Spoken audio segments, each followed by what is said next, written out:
राज्याच्या राजकारणात सध्या एकच चर्चा सुरू आहे, ती म्हणजे सर्वोच्च न्यायालयातला अंतिम टप्प्यात आलेला शिवसेना हा खटला नेमकं कुणाच्या बाजूने झुकणार। एकनाथ शिंदेंनी भाजपच्या म्हणजेच महाशक्तीच्या बळावर बंडखोरी केली, सत्ता मिळवली आणि निवडणूक आयोगाकडून शिवसेना नाव आणि धनुष्यबाण चिन्हही मिळवलं। पण आता सुप्रीम कोर्टात ठाकरे गटाचे वकील कपिल सिब्बल ज्या पद्धतीने निवडणूक आयोगाच्या निर्णयावर बोट ठेवून त्यांची पिसं काढतायत ते बघता शिंदे गटाच्या अडचणीत दिवसेंदिवस वाढ होताना दिसते। आता तर राहुल नार्वेकरही अडचणीत आलेत। गेल्या आठवड्यात सिब्बलांनी जो युक्तिवाद केला ते बघता सिब्बलांचा एक एक दिवस शिंदे गटासाठी जड जाणारा ठरलाय। युक्तिवादाच्या शेवटच्या दिवशी सिब्बलांनी 7 सदस्यीय घटनापीठाचा जो मास्टर स्ट्रोक खेळलाय त्याने शिंदे गट पूर्णपणे घायाळ झालाय।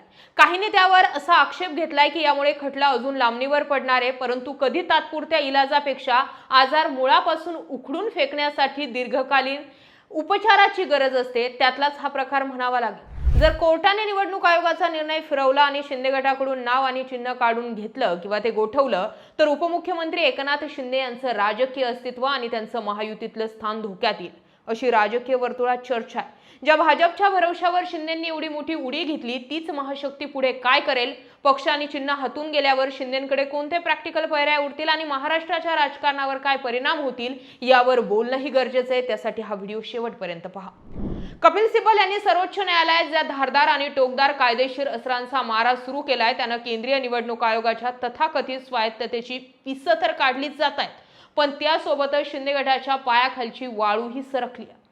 जर सर्वोच्च न्यायालयाने शिवसेना हे नाव आणि धनुष्यबाण हे चिन्ह शिंदेंकडून हिरावून घेतलं किंवा गोठवलं तर सर्वात आधी शिंदेंचं शिवसेना मुख्य नेतेपद धोक्यात येण्याची शक्यता वर्तवण्यात येते। पक्षात फूट पाडून मुख्य नेते बनलेले शिंदे तांत्रिकदृष्ट्या अनधिकृत ठरतील। पक्ष आणि चिन्ह गेल्यास एकनाथ शिंदेंना तातडीने एका नवीन राजकीय पक्षाची केंद्रीय निवडणूक आयोगाकडे नोंदणी करावी लागेल। यासाठी त्यांना नवीन नाव आणि नवीन निवडणूक चिन्ह शोधावं लागेल। हा पर्याय कागदावर सोपा वाटत असला तरी प्रत्यक्षात अत्यंत आव्हानात्मक आहे। जर हा निवडणुकांच्या तोंडावर आला तर अवघ्या काही दिवसात किंवा महिन्यात नवीन चिन्ह महाराष्ट्रातील कानाकोपऱ्यात आणि प्रत्येक मतदारांपर्यंत पोहोचवणं प्रॅक्टिकल पातळीवर अशक्यप्राय आहे। नवीन पक्षाची स्थापना केल्यास आपणच खरी शिवसेना हा शिंदेंचा दावा पूर्णपणे संपुष्टात येईल। मतदार त्यांना केवळ एक बंडखोर गट म्हणून पाहतील, ज्यामुळे त्यांचा पराभव होण्याची शक्यता कैक पटीने वाढली। थोडक्यात जे ठाकरेंसोबत झालं ते शिंदेंसोबत घडेल। पक्षांतरबंदी कायद्याच्या कचाट्यातून स्वतःचं आणि आपल्या समर्थक आमदार खासदारकींचं पद वाचवण्यासाठी एकनाथ शिंदेंना आपला संपूर्ण गट भाजपमध्ये अधिकृतपणे विलीन करावा लागेल। हा निर्णय म्हणजे एकनाथ शिंदेंची राजकीय शरणागती मानली जाईल। ज्या शिवसेनेच्या अस्मितेसाठी आणि बाळासाहेबांच्या विचारांसाठी आपण उद्धव ठाकरेंची साथ सोडली असा दावा शिंदे करत होते, ती शिवसेनाच त्यांनी थेट भाजपच्या चरणी अर्पण केली असा मेसेज जाईल। भाजपमध्ये विलीन होता शिंदे गटाचे स्वतंत्र राजकीय अस्तित्व कायमचे मिटून जाऊ शकतं। त्यानंतर उमेदवारी तिकटांपासून ते पक्षाच्या पदांपर्यंत प्रत्येक गोष्टीसाठी शिंदेंना दिल्लीच्या हायकमांडवर अवलंबून राहावं लागेल। भाजप त्यांना पक्षात सामावून घेईल, पण त्यांचे विधिमंडळातील वजन शून्यावर आणेल।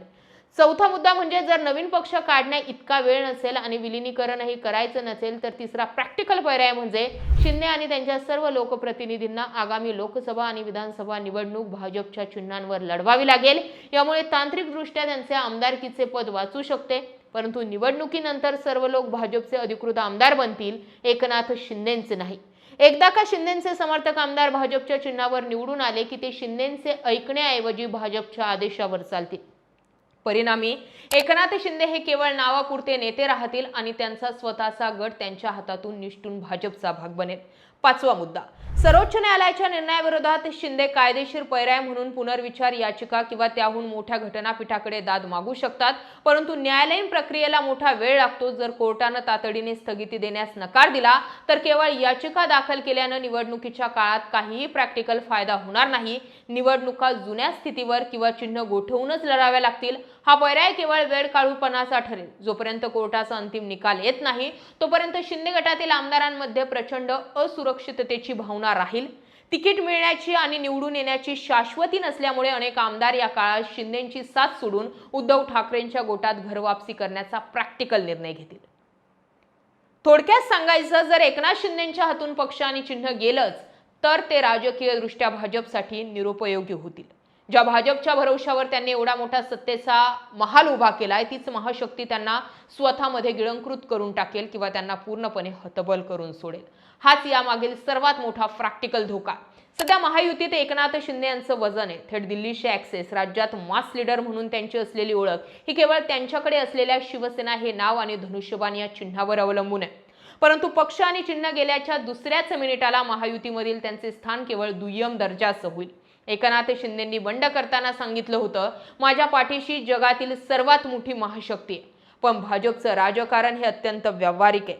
भाजपचा मूळ हेतू उद्धव ठाकरेंना आणि महाविकास आघाडीला खिळखिळणं करणं हा होता, जो त्यांनी शिंदेंचा वापर करून साध्य केलाय. जर शिंदेंकडून चिन्ह गेलं तर भाजप त्यांच्या सर्व समर्थक उमेदवारांना कमळ चिन्हावर निवडणूक लढवण्यास भाग पाडेल हे नक्की आहे.